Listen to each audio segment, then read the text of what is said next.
And friends, for those of you guys who may be new or may not know what's going on here, we do an ADHD mental health chat where we talk about something related to ADHD or mental health. This on Tuesday and Wednesday nights at 9 p.m. Eastern time. We talk about something related to ADHD. Tonight we're going to be talking about relationships with ADHD. We're not going to dive too deep into it. We're going to talk about some of the struggles that people with ADHD have with relationships. We have some unique struggles sometimes, guys.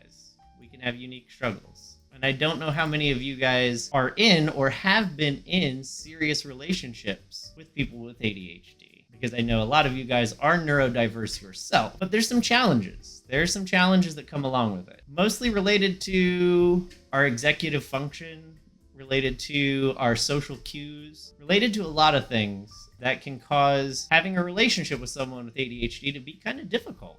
We do things in a very unique way, and we struggle with unique things. And so for a lot of people, that can be challenging because they don't understand a lot of what's going on with us.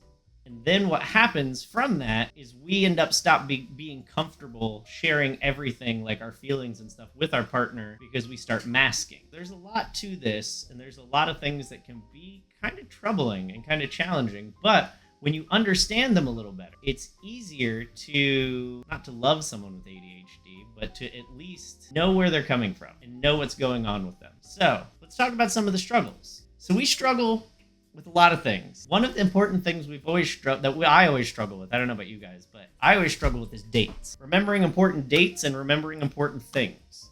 So sometimes I'll accidentally double book myself. Sometimes I'll forget about things that are significant or important to somebody else that are like dates on a calendar, down to people's birthdays. Like I'll forget a lot of things unless I'm being constantly reminded or unless I have a visual reminder of these things. So in relationships, that can cause some challenges. Calendar is the best friend. Yeah, exactly. My phone's calendar has saved my ass so many times from doing things, but a lot of times my executive function makes me forget to put stuff in there. We can get easily frustrated with criticism. Roommate and I have a bulletin board in the kitchen where we put appointments on the calendar in order. Oh, that's a great idea. That's a really good idea. We get frustrated with criticism, and sometimes we take things that may not be intended as criticism that way. So when someone asks us, did you remember this? Or how could you forget that? A lot of times statements like that to us feel aggressive, and that's not our intention about them. We have struggles with sleeping and sharing beds sometimes with people. I know this sounds a little bit weird. It's something that can be frustrating.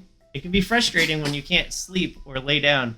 How could you forget that? Yeah, easily I forgot that. But it's something that you don't always think about and you're not always like conscious of, that the person already struggles with it. So pointing it out and making like a deal out of it can be frustrating. Sharing beds, sometimes I struggle because I have racing thoughts. Like I always have thoughts going on. And I also have intrusive thoughts that happen sometimes, like when you're laying with somebody. And so sometimes it's challenging to share a bed. We're going to talk not too much, but like when you're getting intimate or getting frisky with somebody, when you struggle with attention and putting focus into that, there are a lot of things that can distract you while that stuff is going on. And so you may be thinking about, oh man, did I pay my car insurance? And you're like, why am I thinking about that right now? Or there's a sound or a smell or something that's going on that's making you not possible to focus on your partner. So that can be troubling. That can be challenging. And it's hard.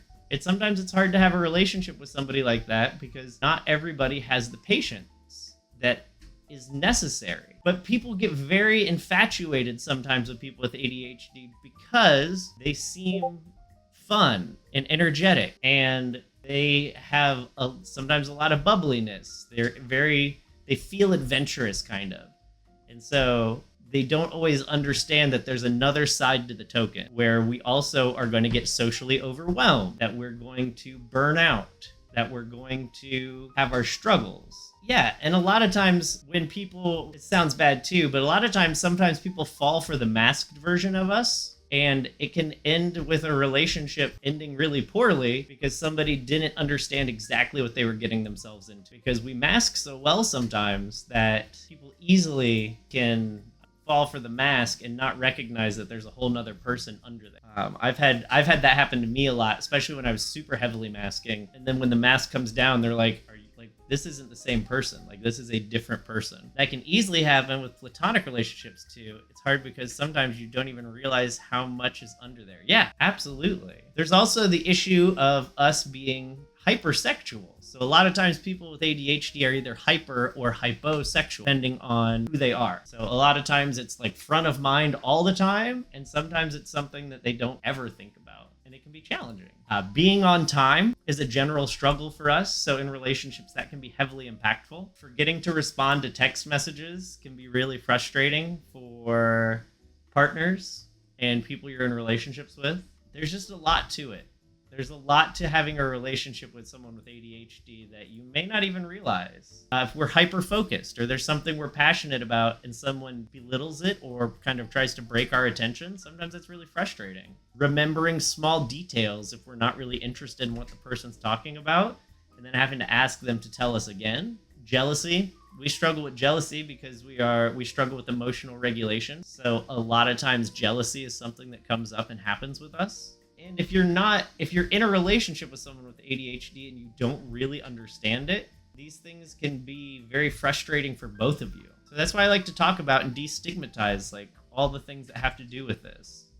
We want to talk about and be open about our struggles, especially with our partners, the people we should be trusting and kind of being able to lean on fully, because we don't want anyone to get hurt unintentionally. We also, because we struggle with emotional regulation, sometimes are all in, and we very much end up in love much faster than other people because we have such strong emotion. And so that can be something that can lead to, first of all, heartbreak, or pushing somebody away because your feelings are much stronger than theirs. And if you don't understand that and they don't understand that, it might even make your partner uncomfortable. Or they might love it. They might love that you're like that. And then, like I said, that doesn't stay around forever. I still get overcommitting to friendships, and then I get jealous. Yeah, absolutely. You're like, this person's my best friend. Like, this is my friend. We do everything together. And then when you see them doing things without you, you're like, oh, why would they do something without me? Are they not my friend? Are they not as much as my friend?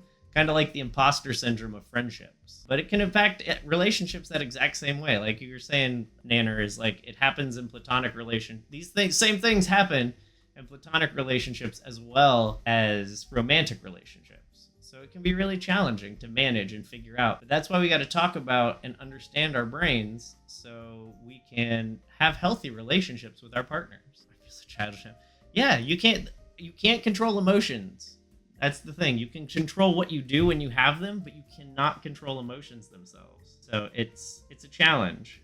But that's about all I have for some of the major struggles in relationships with someone with ADHD. I mean, we're not always the easiest to love, guys. We can be lovable, but we can also be one of the most frustrating people you have to deal with. It's very much a double-edged sword. And I apologize because I know that I've had a lot of relationships that have been that way.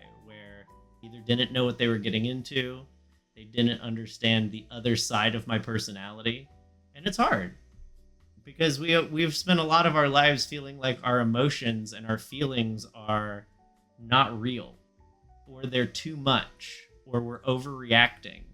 But like you said, Hokie, you can't control that. Even if it feels childish, even if it feels silly, your feelings are your feelings.